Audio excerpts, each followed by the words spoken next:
La troisième séance du colloque international sur la palette marocaine d'Eugène Delacroix de 1832 à 1863, présidée par Madame Béatrice Alain El-Mansouri, professeure au Collège Royal, s'est penchée à Rabat sur la diversité culturelle et religieuse du Maroc, vue par Delacroix. Ce qui est intéressant, c'est d'essayer de percevoir de quelle manière le voyage de Delacroix, qui a été l'objet d'études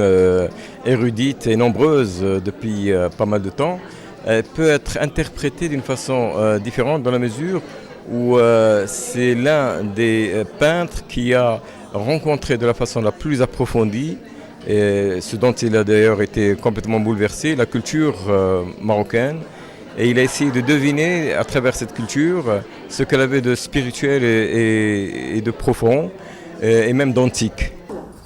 À cette occasion, plusieurs conférenciers se sont exprimés, dont notamment Mohamed Fawzi Sqalli Alami, écrivain et spécialiste en soufisme, Faiza Benzina, professeur d'histoire de l'art à Tunis, ainsi que le professeur habilité au Centre régional des métiers d'éducation et de formation de Fès, Rabi' Roubaïa. Toute sa palette va être transformée à partir de ce voyage au Maroc, où par la suite, même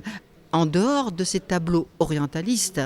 dans ces tableaux religieux et dans ces tableaux historiques de la fin de sa vie, il va utiliser ces mêmes couleurs. C'est-à-dire qu'il est tellement influencé par les couleurs marocaines que toute sa palette va en être transformée jusqu'à la fin de ses jours. Dans le cadre de ces activités culturelles, l'Académie du Royaume du Maroc organise pendant 3 jours un colloque international sous le thème La palette marocaine d'Eugène Delacroix de 1832 à 1863 au siège de l'Académie. Il constitue un temps fort d'échange et de réflexion dans un jeu de regards croisés pour mieux comprendre l'artiste et son temps.